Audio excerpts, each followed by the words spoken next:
Thanks for joining us for Issues and Answers. I'm Ian Boyne. Today we talk the economy, critical issues of the economy. We have the chairman of the Economic Oversight Committee that is responsible for monitoring the IMF program, Mr. Richard Byles. He will talk to us about the importance of the government's economic reform program, why we need to meet those macroeconomic targets. Thank you so much for your company.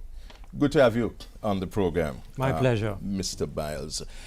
People wonder sometimes about these macroeconomic targets that you speak about on a monthly basis, and they wonder how that relates to their everyday life. Why is it necessary that these macroeconomic targets are met? Ian, can I just step back a minute and say, let's think of somebody who is sick. They don't pay attention to it. They go on month by month, year by year, and eventually they get to the point where they can't go on anymore. They're in the hospital. Doctors diagnose them, put them in intensive care, tell them that they have cancer, have to undergo several surgeries, have to do chemotherapy. The economy in 2013 was similar to that. For years and years, we were managing the economy in a way that ignored this cancer that was building in us. And what is that cancer? That cancer is the debt to GDP. We were contracting more and more debt to the point where we couldn't even pay off the debt we had without borrowing more debt to pay it off. So the debt just kept building to the point where eventually lenders said, stop, I'm not prepared to lend you anymore. What another illness, and that was the illness to import. Didn't want anything local, everything had to be imported. So this appetite to import meant that we had to have foreign exchange. And so we were not just, government wasn't just borrowing Jamaican dollars to feed its appetite, but also found it had to borrow US dollars to sell to the public so that the public could feed its appetite for imports. Couldn't go on. Our reserves fell to 800 million US, not sufficient to carry the country for the minimum of 4 months imports. So we were at a crisis in 2013. So just like the patient who went into the hospital, Jamaica had to go to the IMF program. And the IMF really has done what the doctors would do to that patient. Ran the MRI, ran the CT scan, took the blood pressure, took the blood, analyzed the blood, all of those things. Those are the macroeconomic indicators. So the same way that a doctor would look on a CT scan and say, I think things are coming on or not doing so well, that's what the macroeconomic indicator does for us. A little bit more. Sometimes a patient can be recuperating, because when they run those tests, they see that internally you are getting better.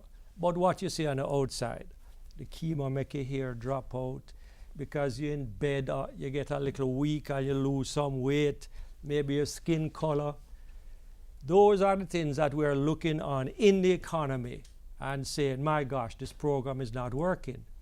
But that doctor knows that when he runs the tests, he knows what's happening inside, and that's what the macroeconomic indicators say to us. And today, every one of them is positive. Every one? Every one of them is positive. Jamaicans don't like to accept success sometimes. I think we're too accustomed to failure, accustomed to not being able to make it, especially with the economy.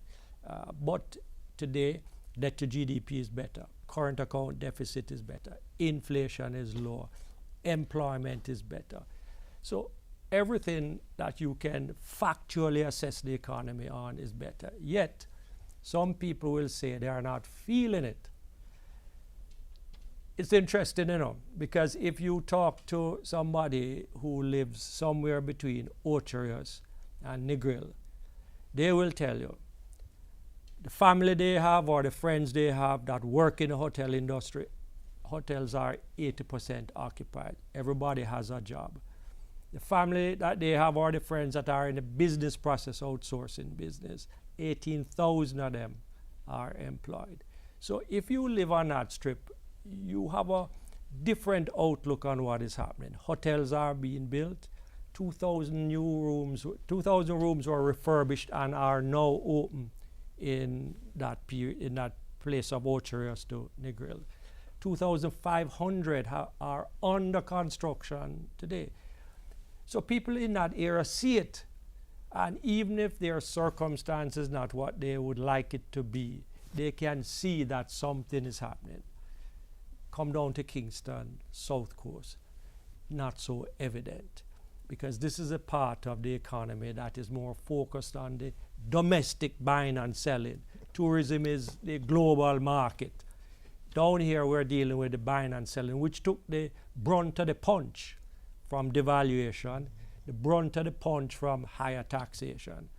I would say though that just recently, meaning the last quarter, maybe the last 2 quarters last year, you have seen a pickup.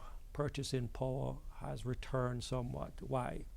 Oil prices have fallen, so electricity cost is a little less, your gas pump price is a little less.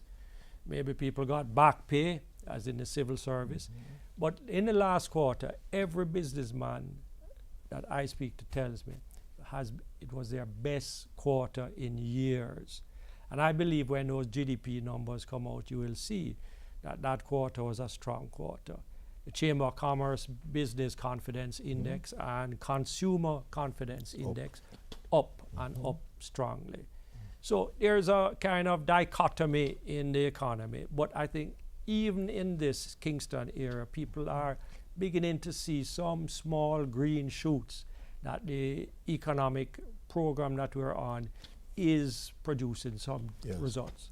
A fascinating fact-based overview of the Jamaican economy by the chair of the Economic Program Oversight Committee, Richard Byles. He has more to tell us when we come back from our break.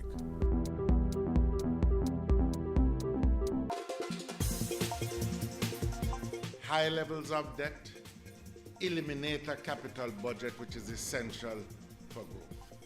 And that is why the government is trying to reduce the debt so that more money is available to do things like fixing roads, improving hospitals, developing the education system, and providing other amenities needed for social upliftment. The government's economic reform program is reaping results. The debt is going down. What is good about the program is that the debt to GDP that stood at 149.4% has declined to 139.2% at the end of 2013-2014. That means for every dollar of goods we produce, we used to owe $1.49, and now it's $1.39.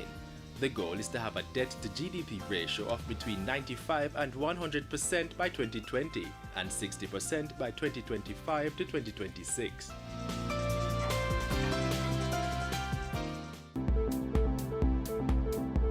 We're talking the economy on Issues and Answers. We have with us the chair of the Economic Program Oversight Committee. That's the committee that's responsible for monitoring the IMF program, Mr. Richard Byles. Mr. Byles, is the private sector investing in a kind of way that shows recognition of the facts that you have told us about, to this improvement in the economy, the improving patient? I think more and more so, Ian, yes. If you speak to manufacturers, they will tell you that they are investing.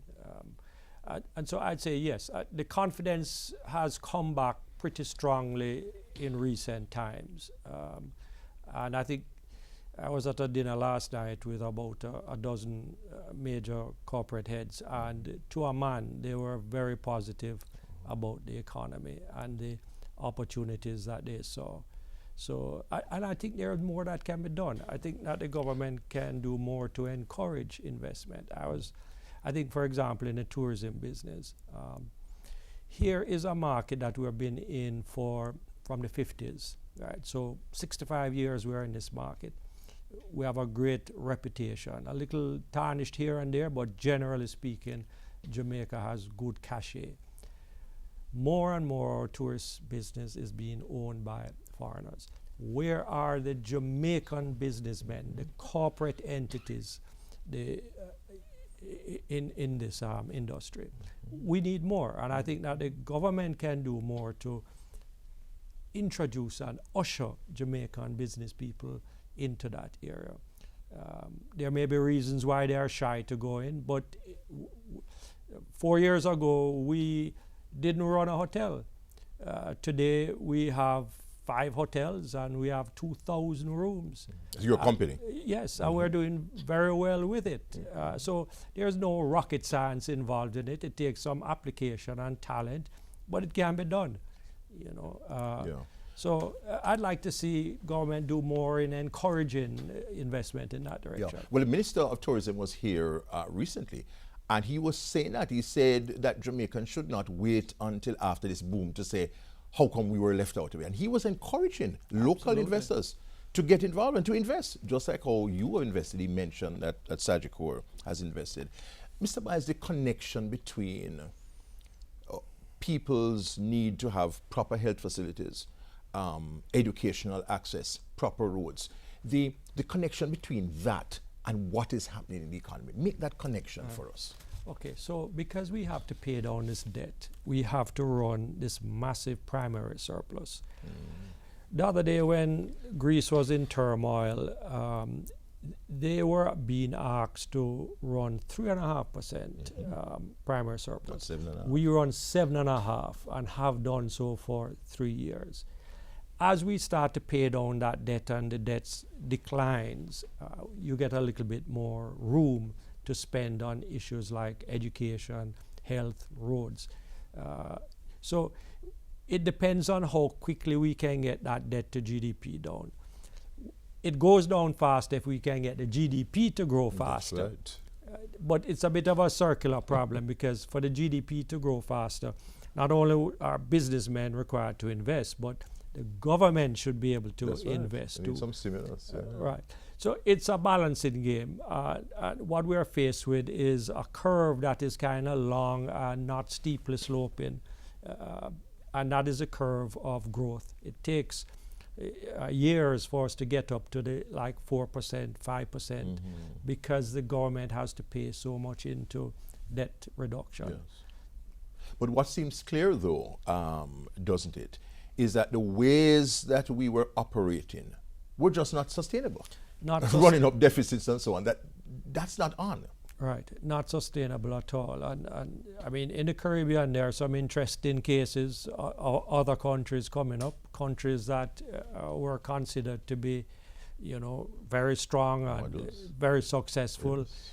And they find themselves in that position where they're spending more than they're earning.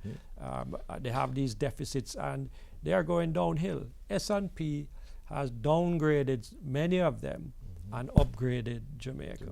Right. So if we don't believe what we Jamaicans say about the economy, do we believe what foreigners say about our economy? And they say it with the S&P rating. We are now a B stable, coming from junk, absolute junk. And foreign investors are putting their money in this country. You know that I have a connection to Red Stripe. That investment that Heineken has made is so significant. They had 15% of Red Stripe. If they didn't have confidence in this country, what would they have done? They would have sold that 15%. There are people that are prepared to buy it. Instead, they made an offer to buy 85% to have 100%. In doing so, they are spending $720 million US on this country. 720 million US, You know how many hotel rooms that is? That's like 6,000 hotel rooms, one investor. So that is a vote of confidence in this country that you can take 720 million, even if you're a Heineken. 720 million mean a lot. Yes. That decision wasn't taken lightly. They had to look on the country and say, is it going in the right direction? Is this a basket case or is this a country that has a future? Because it's not just Red Stripe, it's also the country. So that people who look lightly at the IMF seal of approval of our, look at our having the best performing stock market last year and said, sure, those things don't mean anything. They just don't know what they're saying. It means a lot. Yeah, you know, sometimes we form opinions without facts, or when the facts support the opinion we have already, we love the facts. Or when they don't support the opinion we have, we disregard it, right? And that really is a little intellectual dishonesty. To be able to look on the facts and make an objective assessment of it is a hallmark of our intellect. Mm-hmm. People are worried though about the dollar. Yes. That's gone to 121 now. How do you address that? Okay, so why does the dollar move? The dollar moves for two reasons. Fundamentally, and number one, when we have inflation, as we had last year, of about 4%, and the United States has inflation of about 1% or less, closer to half, in fact, our goods all of a sudden are more expensive by the difference. Right? So we have to fix that gap if we want to stay competitive. If you ignore it, and then the following year it develops again, and the gap grows more and more, after a while you find that our goods are just not as competitive. So you have to always close up that gap between US inflation and Jamaican inflation. And that is what devaluation does for us. The fact that we have got inflation down to 4% or less is a good thing, because it means that the devaluation going forward is small. The other thing that impacts devaluation is the demand and supply for currency.